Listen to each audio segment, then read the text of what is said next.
We are all set, Captain. You are ready to go.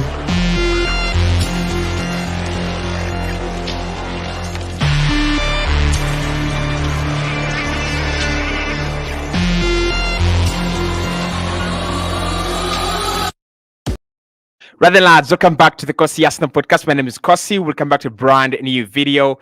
We are back with Glenn for the Cossy and Glenn podcast. Once again, talking transfers, talking Arsenal strategies, and talking what Arsenal should be doing in the transfer window this summer. Thank you so much for joining us once again.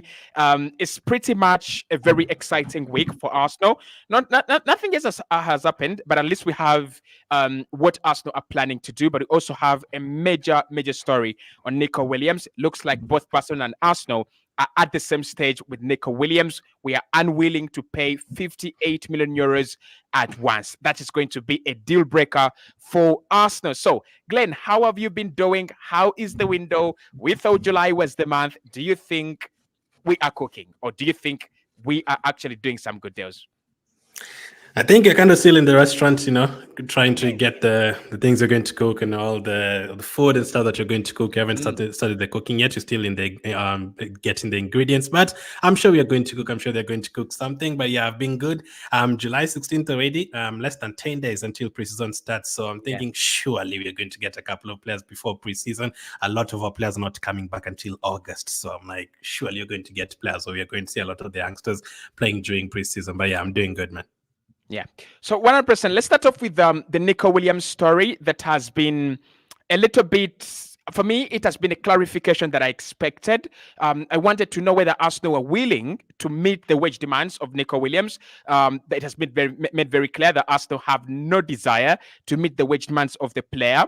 They're a little bit crazy. And secondly, Arsenal are not willing as well to pay 58 million euros in one installment to Atletico Bilbao. And that deal at the moment looks a little bit in big jeopardy. But I think what has actually caught my eye today is when it has been reported that Arsenal will have to make sales in forward areas for them to bring in Nico Williams. Mikel thinks that there is the places up front are a little bit crowded, and therefore we need to sell in order to buy Nico Williams. I want us to start with the price, which is 58 million euros. Both of us felt a week ago that this was a market opportunity, but there was always going to be a catch. And the catch is that Arsenal have to pay the 58 million euros, or whoever wants him, Barcelona, Chelsea, Man United, Liverpool, Arsenal, you have to pay the 58 million euros in one installment. And the Athletic are saying Arsenal are nowhere near prepared to do that. Arsenal don't want to even think about such a scenario. Bilbao have already come out through their president, and they said, for us, we are not willing to sell. We want to see him stay, at least for another season, at least for 2 seasons. We are not even happy with the transfers questions that are being thrown at the player. The journalists are actually undermining Atletico Bilbao, but we have a big plan for the future, and we want him to stay as part of the project, as part of players like Inaki Williams. So let's start there. Bilbao don't want negotiations, so that means that we cannot negotiate the structure in which the 58 million euros is going to be paid. Do you think this means deal off now? I don't think it means deal off now. At first, ever since started hearing the Nico Williams news, I've never come here and said I'm 100% confident, even 90% confident Nico Williams would come to Arsenal. I've always thought he's going to go to Barcelona. There's a lot of reasons that are pointing out to him going to Barcelona. Stay in Spain, close to your family, close to your brother. Play with Yamal, could end up playing with players like Olmo. There's a lot of reasons why he'd want to stay in Spain with that combination. And obviously, for a lot of players there, Barcelona and Real Madrid are like their dream teams. And then literally a day later, I saw that Lenormand has moved from Sociedad to Atletico Madrid. That is how it usually happens. As players come from 6th, 7th to 1st, 2nd, 3rd. So that is what usually happens. Now, in terms of if it was no for Barcelona, I would have Arsenal ahead of Chelsea and Liverpool for him to join. Now, for us, it depends on the priority. When it comes to wages and all the money, depends on priority. Can you splash 58 million and splash 300,000 per week for Nico Williams if that is not our priority? I don't know if that is the case. Nico Williams is an incredible player. A lot of people want him. I'd want him at Arsenal 100%, like in terms of directness and the pace and the energy and the tricks on the side and creating chances and scoring goals is absolutely incredible. The fact he can score the left foot and right foot last season, I think 17 assists in the season, I would absolutely love him in the team. But as we were going to the transfer window, we were talking about striker, talking about midfielder, talking about a backup winger, not a winger to come and start. Although Cossy has always said that we wouldn't mind players like Shelley or Leah on the left side to play. Not at all. Yeah, so you've always said that. But for me, I never thought you were going to sign like an expensive winger like that. Now, for Nico Williams, 58 million, I actually think it's kind of a bargain. I think in the next 2 years, that could be 90, 100 million. Now, would I want us to buy him? Yes. Now, there's always the other side of wages. Will it bring too much conflict in the team? Could be. If he comes to us and he says he wants 350,000 a week, Havertz would say, okay, I want an increase. Or, Saka would say, what about me? I've done something, What about Odegaard would say, what about me? I'm the captain of the team. I've led this team for 2-3 years now. I'm supposed to be getting, more money and stuff. So you don't want that kind of conflict in the team. And as we've always said, that does usually reward players who've done something with new contracts and improved contracts. So if Nico Williams comes in at 350,000 and then he has an incredible first season, what is the reward? 500,000 a week? Straight up, you have to obviously start from somewhere. So if you already had a striker and already had a midfielder, and then maybe you had already signed Calafio, and then you were just looking for wingers as a first option, then I wouldn't mind. I wouldn't mind using that money, and I see why they don't want to pay all that money, especially if they want to sign a defender and they want to sign a striker. It's not possible to get all that, because if you get Nico Williams for 20,000 a week, and you also want Osimhen, his camp will be like, hey, these guys have money. You've just given Nico Williams 20,000 a week. We also want 400 now. And then it brings a lot of things. Unless you don't want a striker and you feel like this guy is going to come and do the job for you in terms of scoring and assisting, then you can go and get Nico Williams and, find a way to play Trossard and Martinelli and all those other guys. But deal off? No, I don't think it means deal off, but it means a bit complicated. And on top of that, they are going to be back in August after the break. Yeah. I actually would say very complicated. Actually, not a bit, but very complicated. I think the wage structure is certainly something to think about. I think his entourage have to really have a deeper discussions within themselves. If Nico Williams is going to earn more than 250,000 at a new club, they're really going to struggle to find a club they agree personal terms with. But with Atletico Bilbao now set in their chambers, we don't want to sell. We are not selling, and therefore we are not negotiating. It means that you have to trigger the release clause, and then the release clause conditions are you pay that money at once. Now, I still remember that Arsenal paid 50 million for Ben White, and it brings out the idea of priorities that you've talked about. I remember Arsenal paying 50 million for Ben White, and a big chunk of that was actually paid up front. Declan Rice, again, a big chunk of that was paid up front. So I'm like, isn't this an opportunity that Arsenal are letting go, to pass by? Because we've done it before. We've paid huge amount of money for a player, 50 million, 100 million, up front, much of the money up front. And then I'm thinking, do you think that Mikel Arteta's, words of the PSR rules, have they become this serious for a club like the club of the magnitude of Arsenal, that even us, the big boys, we have to really be mindful? I think PSI, everyone has to be mindful. No one wants to, wants to get deducted points. You don't want to be on 90 points and Man City's on 85, and then we get deducted points. That would be the worst thing to ever happen. So the thing is, 10 points, that would be crazy. So we have been told over the last couple of years that Arsenal in a good position financially, and then now we're back in the Champions League. So we don't pay players too much in terms of wages until recently. I think we're still 6th or 5th or something like that in terms of top 6 teams in terms of wages. We don't pay people a lot of money at all. We're in a great position. So PSR people have to be wary. And also, not just PSR, as I said, priority on top of that. Is Nico Williams a priority for the team? Did you go into this transfer window looking for a winger specifically, not a striker or a number 10 or a defender?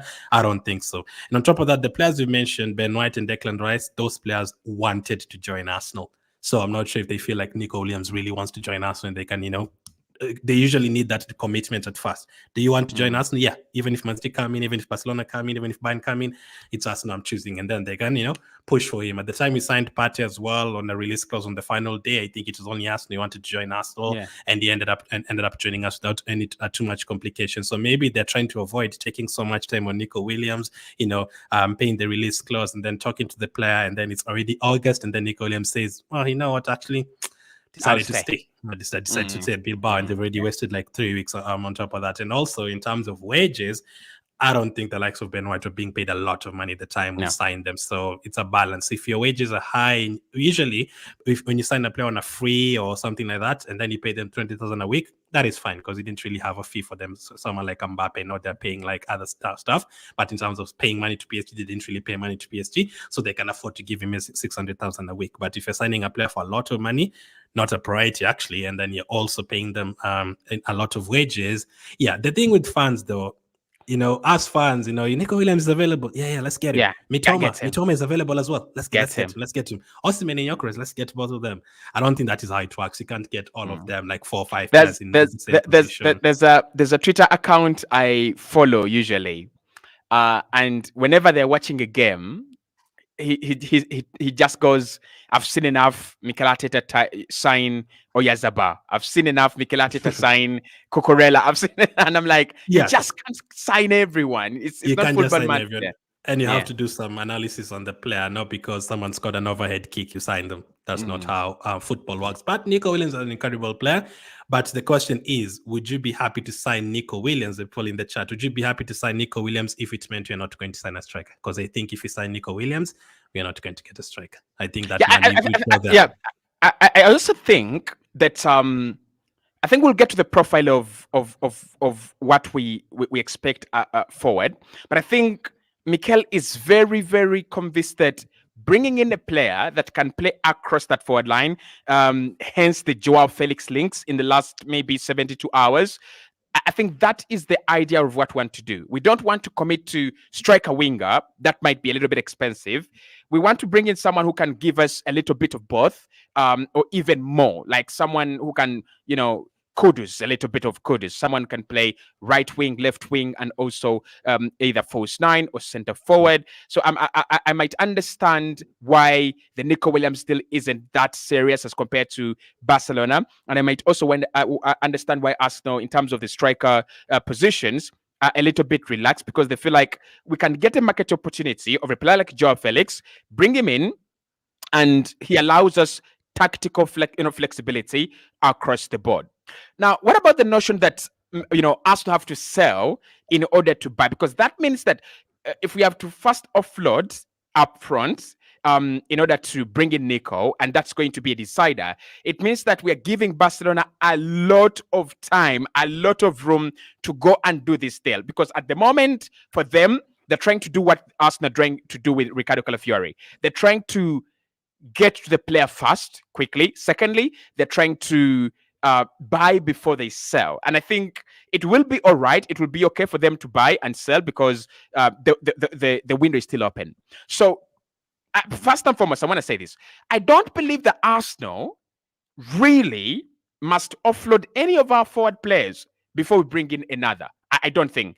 And that is because I've looked at the defenders that we have had at this club, and Mikel Arteta has kept on piling on and piling on and piling on and piling on without even necessarily letting go of significant, having significant departures, at the back. And right now, Ricardo Calafiori could come in, and I wouldn't be surprised if Kivio stays and Zinchenko stays and Timber is there as well, and Tomiyasu is there as well. So I don't agree with the fact that Arsenal have to offload one forward player or two in order for us to bring in Williams. And in any case, if Arsenal were to really bet on who are we going to offload first, in which positions are we going to offload first, I think ESR, Reece Nelson, and Eddie Nketiah have bigger chances of leaving Arsenal than anyone at the back and anyone in midfield this summer as well. So do you think that genuinely a lack of a sell could hinder Nico Williams coming into Arsenal in the forward areas? And should it, in your opinion?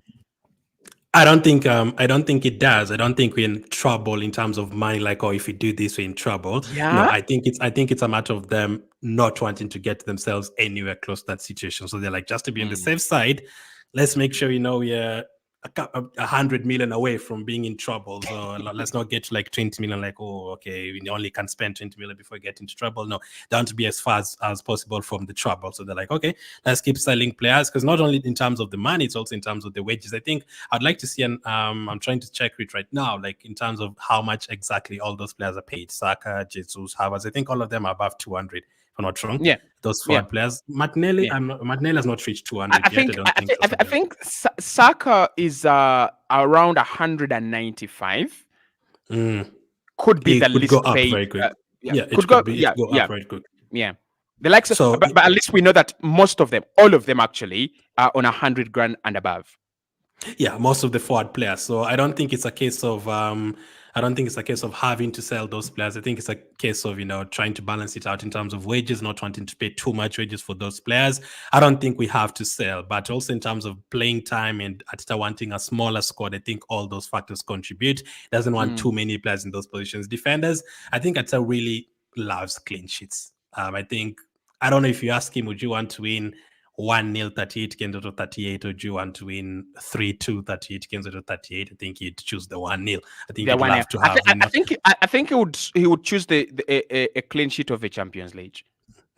So he loves clean sheets. So he prides over clean sheets. So he could have like 10 defenders and 2 strikers. So I think he also feels like we can score different goals, different players, different styles of scoring goals, set pieces, shots outside the box, free kicks, right foot, left foot, whichever it feels like we can score in different ways. But I don't think we have to sell any of the forward players. In fact, I don't even think you're going to sell any of the forward players apart from the fringe ones. So are you counting Nketiah and Nelson as part of those players that need to be sold? Yeah, Nketiah, Nelson, and ESR.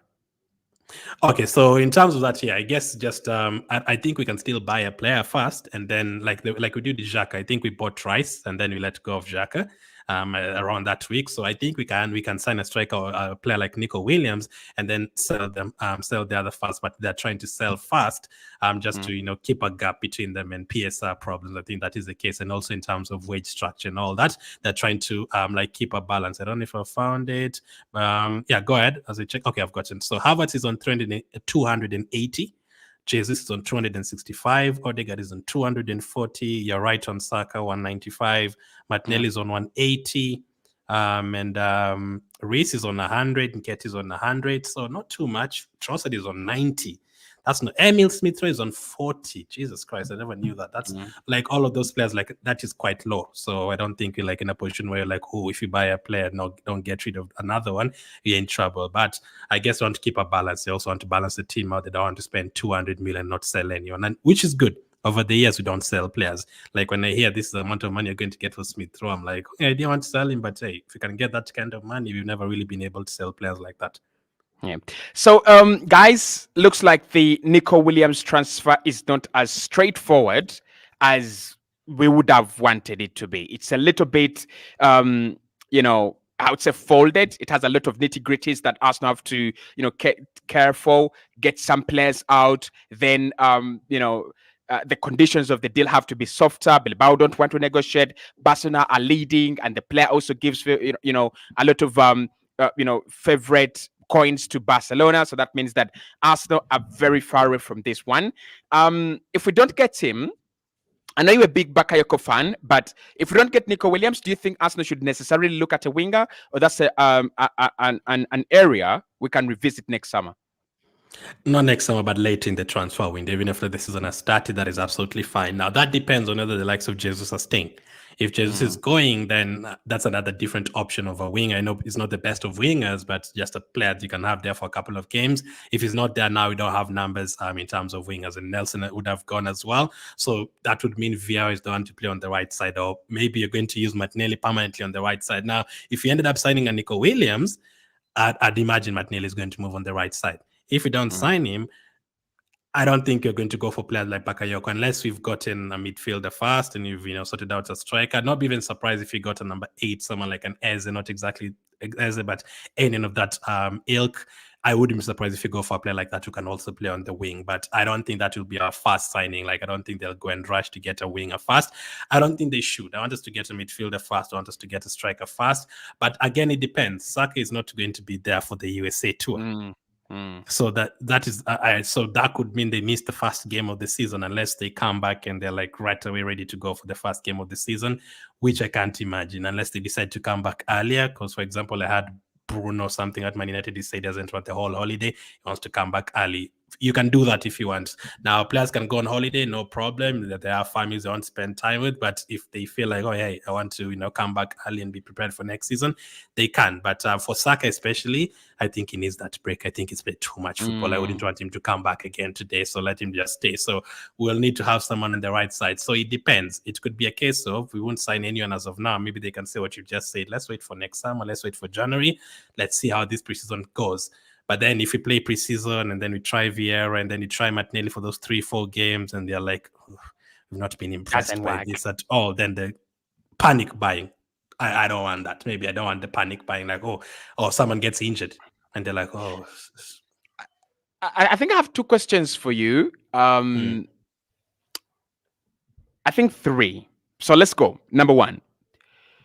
Do you genuinely believe that Gabriel Jesus is going to and can add, I think he can, but do you think come next season, he's going to add massive value? And when I say massive value, I'm talking Leandro Trossard, because he no longer is started at Arsenal. That's now solidified. But do you think he's going to provide massive value like Trossard, even if it's not in terms of goals and assists, but just massive value, right wing, left wing, center forward, rotation? Do you see him as such a player, or do you think that his role is going to be a little bit like what we saw last season, injured at times, available but not played at times played, something like that?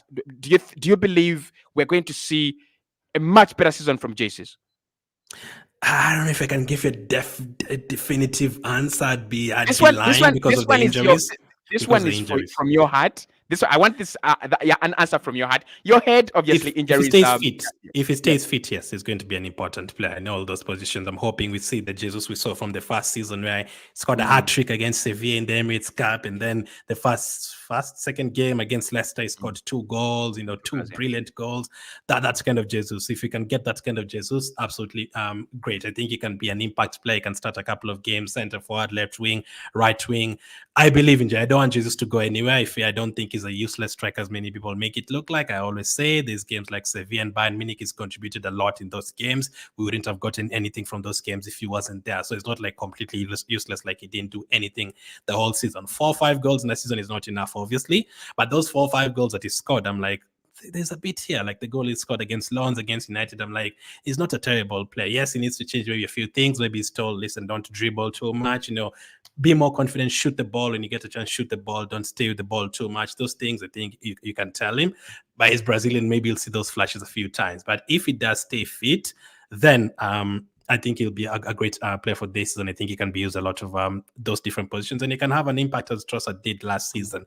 Now, the worry is always the injury. So for Vieira and Jesus, I think by January we'll know. If between now and December, Jesus picks up another 2 injuries and Vieira has a couple of poor performances and then is injured again, and then they only play 4 or 5 games, same with Partey, then in January, maybe they can even be sold in January before even the season ends. Maybe that can also happen. But I'm actually going to, I'm actually going to make a prediction with Gabriel Jesus.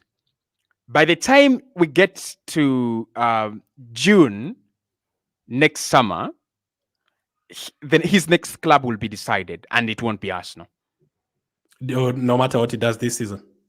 No matter what he does this season, I think he's one of those that have stayed for another year. You feel it that like the way Reece Nelson stayed for another year, and you feel like, he's gonna be moving on. I think that level that he came in at, I don't think he gets there again. Maybe it's because of the injury, and the game time is going to be very, very limited, like very limited. So I don't think he gets in ahead of Trossard, in my opinion, in terms of substitutions. At some point in time, he won't be getting in on the pitch before Jorginho. So I think Jorginho, Trossard, and one of Julian Timber, and Zinchenko will be ahead of him. and then he will be kind of a third or fourth substitution most of the time. And we know that Mikel Arteta, if he gets his top 3 substitutions, unless a game is very, very bad, he's not going to change that. It's a bit of a Southgate. But the other thing I wanted to ask is, what is that one change that you would significantly make on that forward line that we saw Arsenal use last season? In terms of the players we have, or what do you mean? In terms of signing? Or? In terms of a signing, in terms of signing. Like, where would you think we could massively upgrade? Just a striker. My Saka is still a starter for me. I still have a starter in Martinelli or Trossard, whoever on the left side. I don't think like they've done too much. Or Martinelli didn't have the best of seasons, but Trossard has had an incredible season. And having Martinelli come off the bench, that is a different option. I think it's a centre forward. I think there'll be a bit of a formation change and a tactical change where we can have Havertz and a striker up front at the same time. Just a different option up front. I think we didn't have different options up front. You know, some games we had too many similar options and no one really to change the game, no impact players from the bench. If you have an extra player in that forward position, that means you have a couple of game changes on the bench, whether it's Martinelli or Trossard on the bench. So I want a striker. Saka is still a starter for me, and Martinelli, Trossard are still starters for me. So a striker for me, get a striker. Again, not because Arsenal will finish 10th without a striker, but because that is one of the few positions I feel like we can improve as you asked. That is one of the few. If you're to ask me for the second, I would say a backup for Saka, because if Saka doesn't work out, you never usually have a plan B. Yeah, I don't know. I don't know what is the one that I think is very pressing. I kind of feel like the striker situation for me baffles me. I don't know if I've seen Havertz at the Euros, and I've been really, really underwhelmed. He's been, for me, underwhelming. And I think his movement has been all right, but I just feel like the finishing has been really miles off. I think I would go for a striker over a Bukayo Saka replacement. I think Gabriel Jesus will give that. For sure. I think Gabriel Jesus will give that. Now, Mikel Arteta has been speaking ahead of the new season. Of course, we are back at the Sobha Realty training ground, or London Colney, and he's been speaking about preparations for next season, and he said we know what we want to do. A part of that strategy will see Arsenal, according to James Bank, bring in players of a mixed age range. That is the strategy that we are looking to do. Mikel Arteta has kind of convinced the board that we don't need only the age 24 and below, but we also need players 25, 26 and above, the way we signed Trossard, the way we signed Jorginho. I think the first thing that came to my mind, and it was really, really very cynical, when I saw this, was he's trying to sign Mikel Merino, and he's trying to tell everyone at the club that, look, Mikel Merino is going to work and we need him. But where do you think he's gone? Where do you think Mikel Arteta has gone? We need a mixture now. We need to go 26, 27, maybe even 30. Now, in the thing with the younger players and older players, I remember a couple of years ago, Crystal Palace had too many old players and no young players.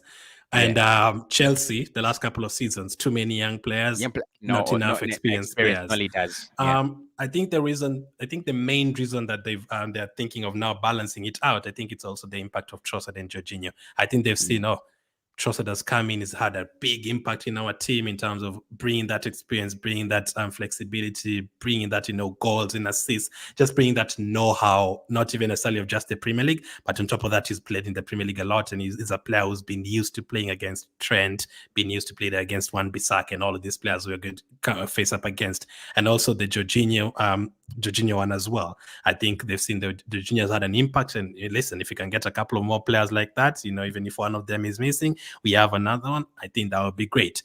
Now, if Jorginho had come into Arsenal and Trossard had come into Arsenal and they're not done well, then maybe they would have been thinking, I'm not really sure about this, let's try something else. Because you remember, since we signed Willian and it didn't work out, I don't think we've bought anyone of 32, 33 years of age again, ever. I don't think you're going to do it again. It maybe in terms of not even just age, the way we've bought Tavares and Lokonga, whatever it was, in terms of those countries, signing players from those countries, maybe we don't see us signing a player again from Belgium anytime soon, so things will change. I think the main reason why we are going for that balance older players is mainly because of the impact of Trossard and Jorginho, and also in terms of the teams that you're competing, and also Champions League last season. I think we could see Champions League last season in terms of experience and, just having players who've done it before in that kind of level, and players who aren't scared. We were missing it. Against FC Porto away from home, I don't think we should have lost that game. I don't think FC Porto are better than us. They had a good team, yes, but we weren't supposed to be scared. We weren't there scared. We went there like, oh, let's not lose this game. I also think that history is a big part. And I'm one person who doesn't really believe in history. But I think the Champions League just taught me one thing. If there's anything I've learned with the Champions League, is that pedigree and history is a big part of the UEFA Champions League. Madrid are so inevitable in the Champions League that they no longer care who is on their table. They'll just go past you. And with clubs like Arsenal, it kind of feels like anyone wants to play us in the Champions League, regardless of how good we are, because we are literally non-existent in that competition. So yeah, I kind of feel like there was a little bit of a mind block when we played Porto. And Bayern on as well. When people are saying we are definitely going supposed to beat Bayern 6-7-0. No, they had Kimmich in that team, Son in that team, Muller, players who've done it for years. Manuel Neuer, who's been there for 11 years, 12 years actually, 12 years. I've been watching Neuer since I was in primary school, like him playing as a goalkeeper for Bayern Munich. Like those are a lot of years, so that's a lot of experience compared to us. Last when you went into those games with players who hadn't ever played in that competition, almost 80% of the team. So I think they're looking at the performances of Trossard and Jorginho. They're like, hey, if you can get 2-3 more Trossards and Jorginhos in the team, mix it up. And then if you can get more experience, in terms of players who can look at Saka and Martinelli and tell them, listen, you're good enough. Let's go and beat this Bayern. Let's go and compete against Madrid. So I think it's the impact of the Champions League and also impact of the players that we have. And maybe I would say, I wanted to say Man City before I said Champions League, but no, Champions League, I think it's a huge factor in terms of the way we played in those games. And Man City a bit, Man City do have experienced players in their team, in De Bruyne and Walker and Bernardo Silva. These are experienced players. I think 90% of their team is experience. 90%. Yeah, a lot of it. Yeah, because you look at the young players that are there, the Phil Fordens as well. They've also been there for quite some time. Yeah, they've been there for a while, so I think it's a matter of adding to that as well. So I think those are the three main reasons why we're looking at that age.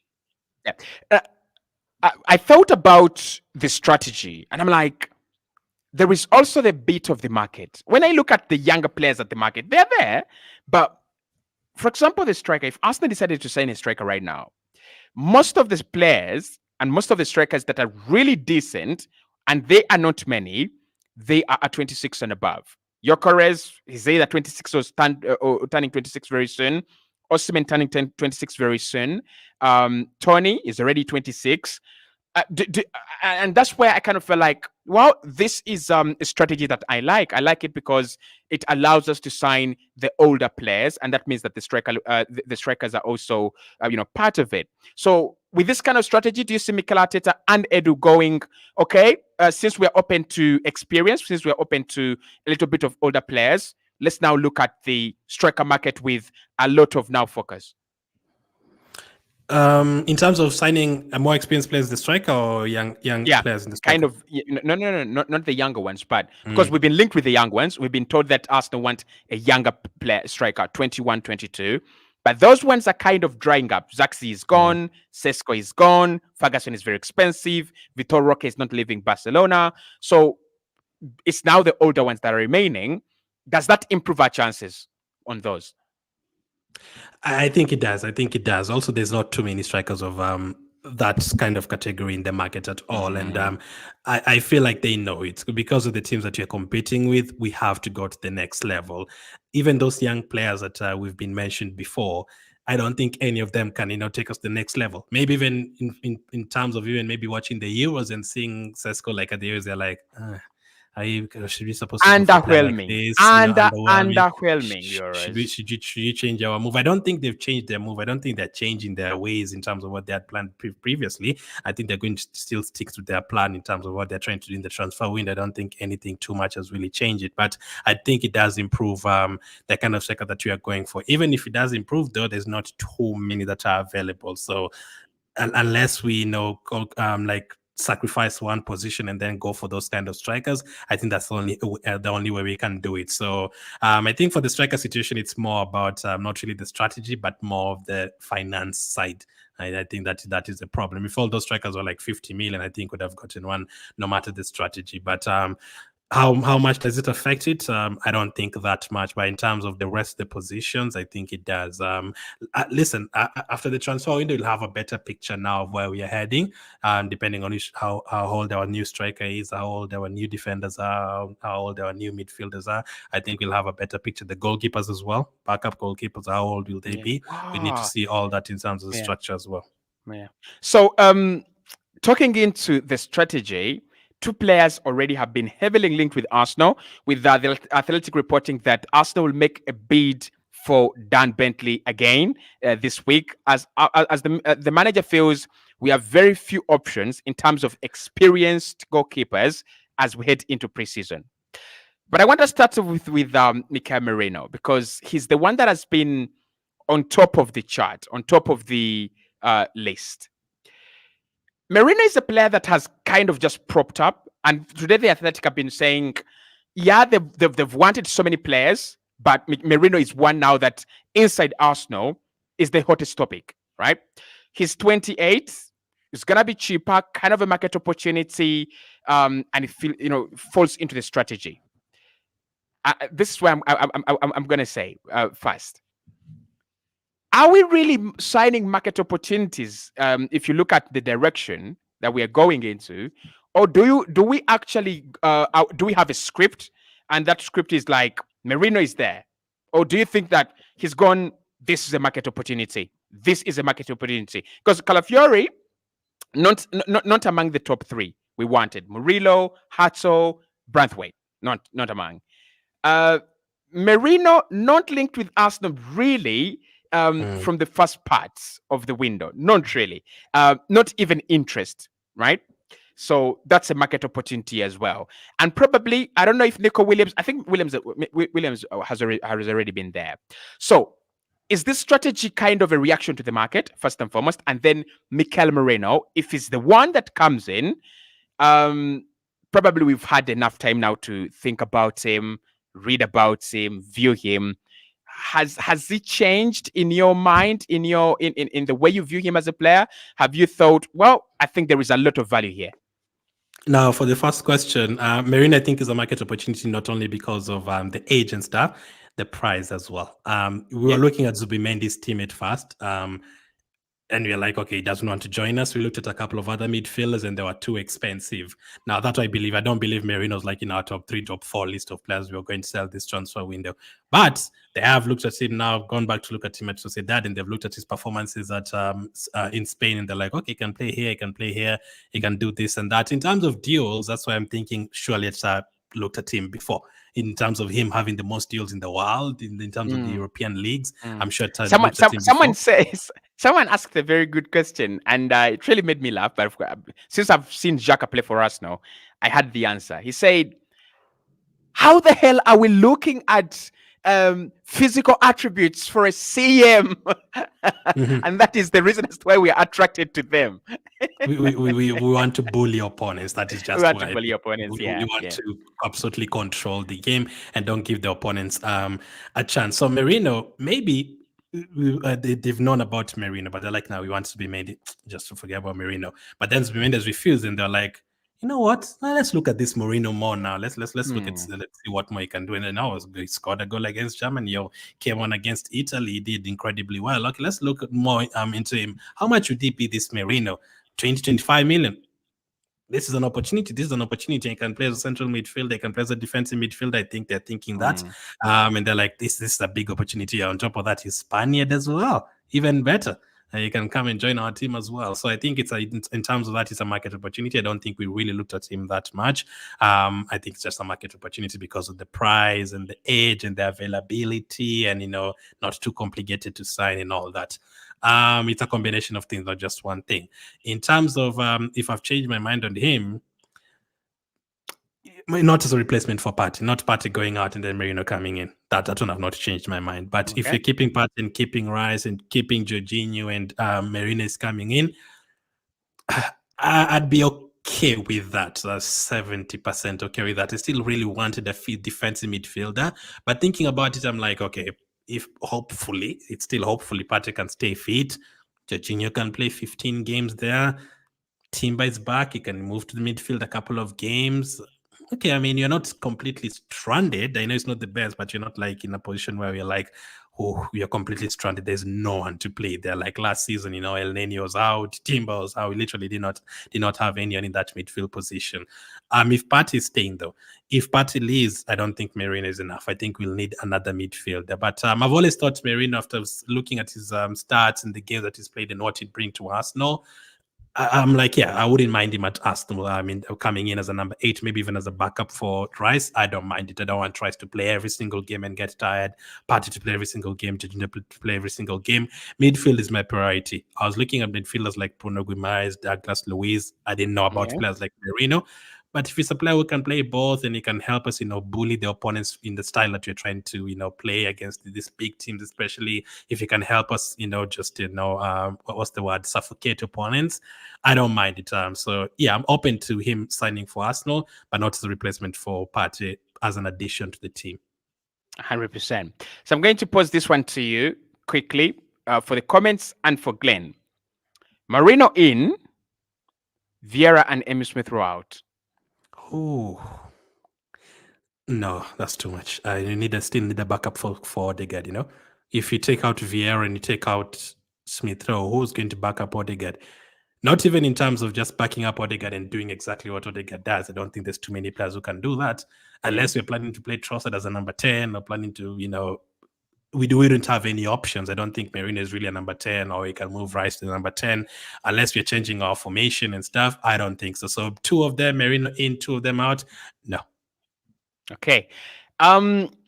This week we got an update from Team News and Ticks saying that there wouldn't be any surprise if Arsenal went back for Bruno Guimaraes, because he's always been on top of our list. Onana was not on top of a list. Onana was very low on the list, and the likes of Bruno Guimaraes are up there.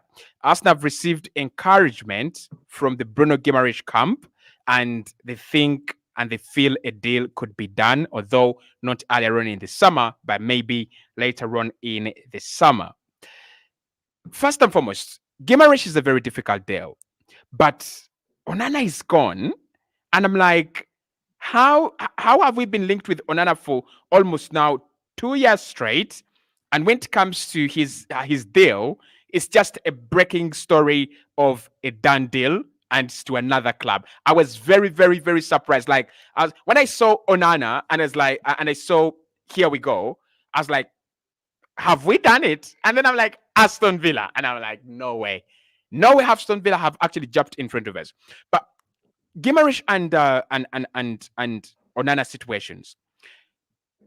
Do you think that Arsenal really didn't have Onana high up there? Because I don't want to believe that. I really don't want to believe that, because money. Yeah, okay, 50 million is too much. 50 million is too much. Yeah, I think that's the case. I think Onana is wanted by Arsenal, yes, but not for 50 million. Again, I don't think they're looking at Onana as a priority. Maybe Aston Villa are looking at him as a priority since Douglas Luiz has now left. Now they're looking at him, okay, we need a midfielder. 50 million is a lot of money to spend on Onana. I wouldn't spend 50 million on him. The first time we talked about Onana in a video, maybe a month ago or something, at the beginning of June, we were talking about, can we get him for 25, 26? That's double. So that's a lot of money. I think we did want him. I don't think it was a smokescreen or anything like that, but I think it's also in terms of price. 50 million. No, I was also very surprised that Aston Villa paid 50 million for him. I was so surprised. I think it's because of these deals that have been going on. Villa, Newcastle, Everton. They've done some kind of shady deals in behind, so probably that's the reason. But the main focus is on Guimaraes. Do you think that Guimaraes is still a possibility for us? Nah, I'll be lying to you. I've not even had Bruno Guimaraes as a possibility for us. So again, for a lot of reasons, he's a very important player at Newcastle. There's players you look at and they're like, the fans really love him and he really loves Newcastle, The only reason that is pointing out to him joining Arsenal is the fact that we're in Champions League and Newcastle not in European football, and we have Brazilian connection and all that. But the fact that it's going to be a lot of money, like 100 million. I know his release clause expired or something, so we'll have to negotiate it.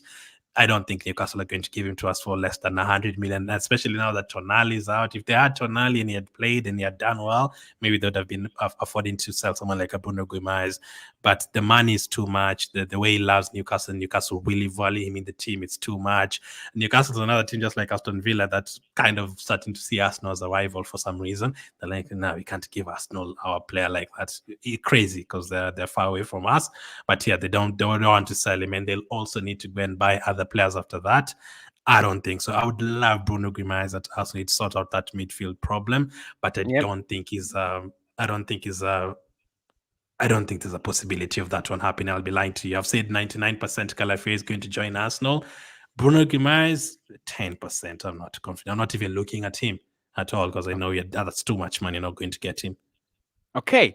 One says, stop the rumors. Nico Williams to Arsenal. Okay. Okay. Barca now close deal with Nico because he wants to play with Yamal and at the Barca team. I think what you've done there, you've just said stop rumors, and you've absolutely spammed us with rumors. Like he's saying stop the rumors, and he's spammed us with rumors. First and foremost, Barcelona are not close to signing Nico Williams because they have to inquire with the La Liga about their wage structure and whether his wage structure would fit in theirs. So they are very far away. Secondly, Arsenal are not even planning to pay the release clause of the player at once. I've said that. I don't think that's wrong. That's from The Athletic.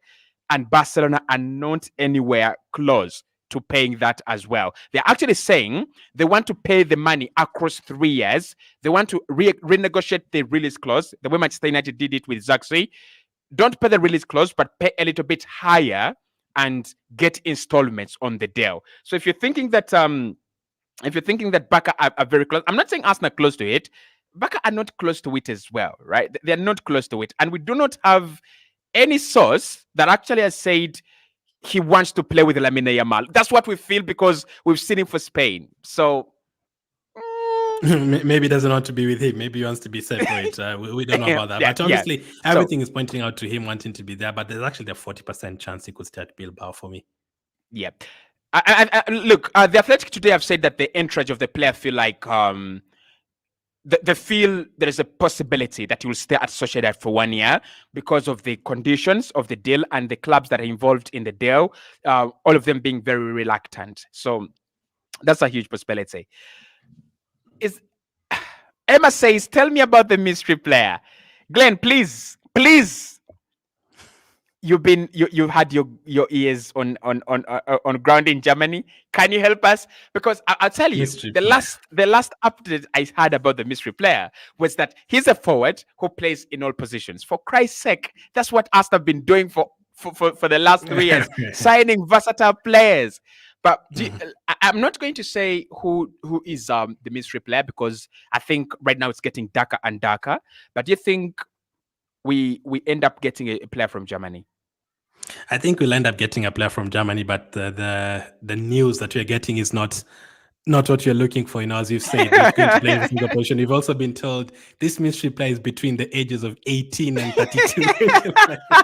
Of course, that's a big range. That's a big range. Like, so it does not help you at all. But I've seen something about Sané 1 hour ago. That's Bayern Munich have confirmed that Sané is not going to be used now. Or this is the one who's going to play. Sané is going to leave. So people have been excited again. They're like, oh, could it be Sané? Could it be Sané? Could it be Sané? I think that one is very, very difficult. What I can say, I don't think it's the likes of Kimmich. I don't think Kimmich is a secret. I don't think he's a mystery players like that. I don't think they're mysteries. And they're trying to keep it secret. So it has to be a really good player. So also I'm thinking it can't be I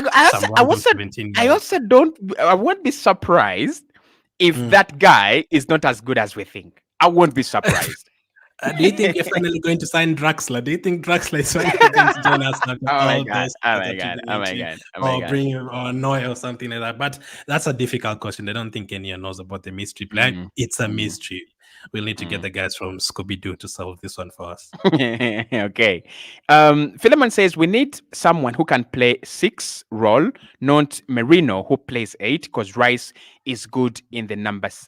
Is good in the number 8, not 6. Talked about this with Glenn. Glenn is a very big advocate for Declan Rice playing across the midfield. You'll never get him out of there, so don't even waste your time. But well tried. Why not use Chido Obi Martin like Yamal? You want to have that conversation, Glenn? Why don't we use Chido Obi Martin because Yamal is 16?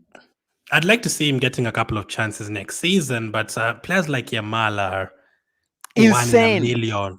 You don't get 5 in 10 out of those players. You only get like 1 in a million out of those players. It's not easy. Yamal is not the other day. Yeah. Fabrice has been reporting about him when he was 14. So it's not like something that has just happened. Yeah. Yamal at 16, Casillas at 16. I don't know. Was Messi doing what Yamal is doing at 16? I don't know. No. Maybe the likes of Rooney, you know. Yeah. That just doesn't happen. The likes of Ada Güler, Martin Odegaard.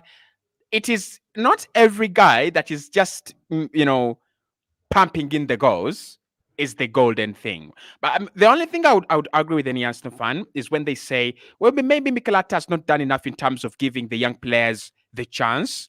But we've talked about this. I think our project is still a little bit young and still too delicate for us to trust the kids beyond the kids. We're already trusting kids who are 22, 23, 24.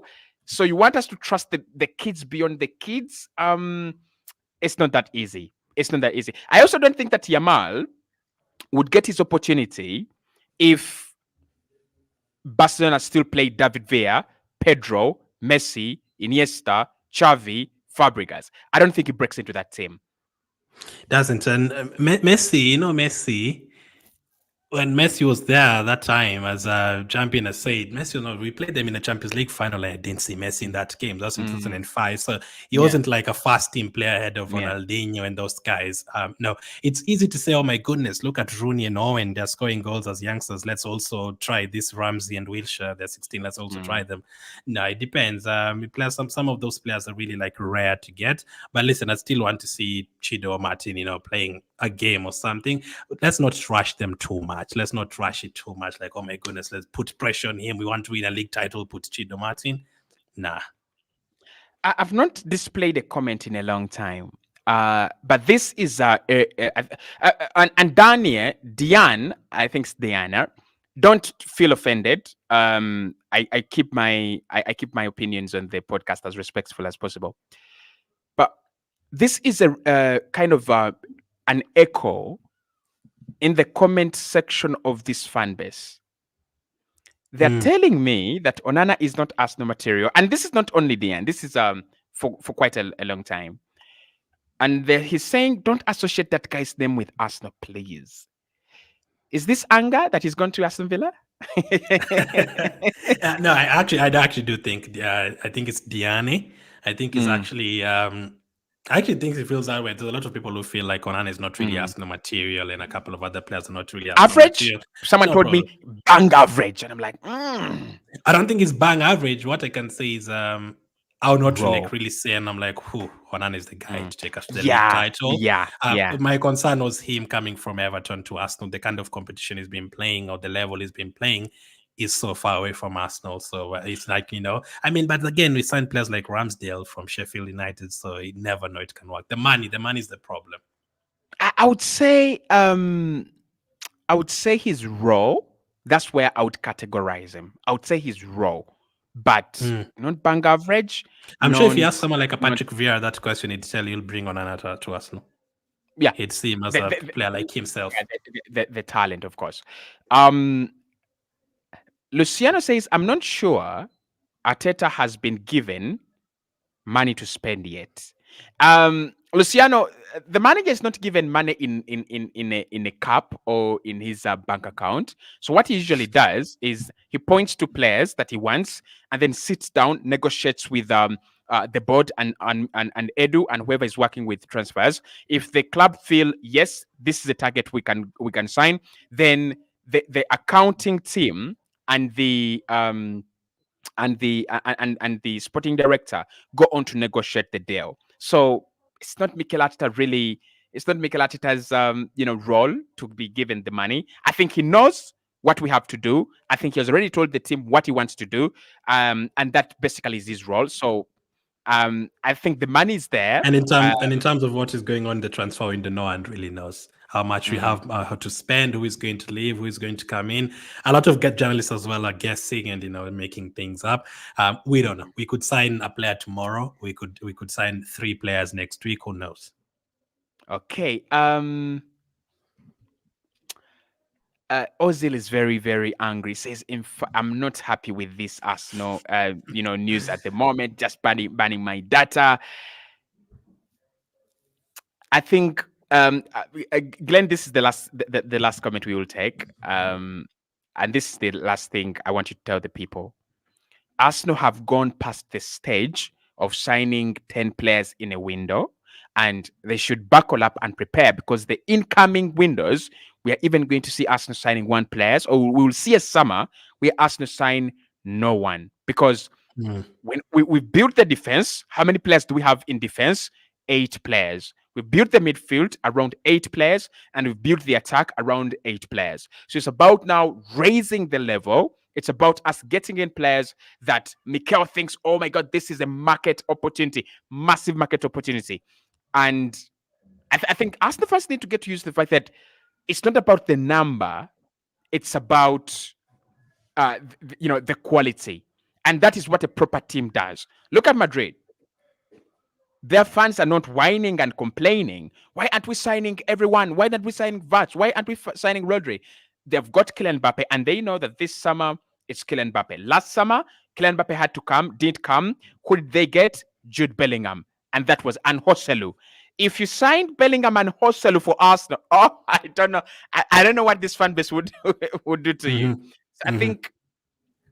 Do you also feel like in the future we're going to see lesser and lesser transfer rumors and lesser transfer targets and even deals, because the club feels settled with the structure they have created, and it could go on for 6 years? 6 years is a bit too long. I think the next couple of years, obviously, it's going to come a time Martinelli will probably leave. We'll maybe get a replacement. I think the midfield is where we'll see business next time as well, because Partey and Jorginho will not be here the following season. So we'll see business in terms of sorting out our midfield. What I can say is maybe the next 3 years, we don't really sign goalkeepers again. We don't really sign defenders again. Maybe we'll be signing, maybe a winger, and we'll just be focusing on wingers and forward players alone. And it's not going to be as huge as 6 signings. Yeah, it's not going to be. So like the time you were signing Lokonga, White, Tavares, Odegaard, like we won't see a transfer window where we say that many players. I think Man City have signed like 1 player or something, not even like an older player. Last summer is when they kind of woke up. They signed Givardio, Kovacic. Did they sign Nunes in that summer as well? Yeah, Matthias Nunes. Yeah, Doku. Matthias and Doku. But prior to that, I think they had brought in Doku alone. The previous window, the previous window, and then Grealish alone. So you've got to know that when a team builds, as you enjoy 6 signings, done deal, there comes a time where the structure has been laid, and the manager feels like, at the moment, I don't need a lot. But thank you so much for watching the course.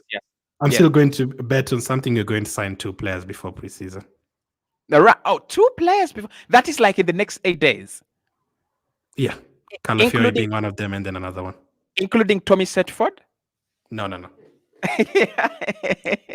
Setford. Dan Bentley. Exactly what we need. 60,000 for Dan Bentley. We need a goalkeeper. We don't have a goalkeeper. We don't have a goalkeeper to play preseason. We have so many. We bought the Niggard guy that you always remind me about, and Setford and those guys, but Ramsdale and Ryan not here. I think those are going to occupy the academy positions. We have to sign people. Smith Rowe is about to leave. Havertz is on holiday.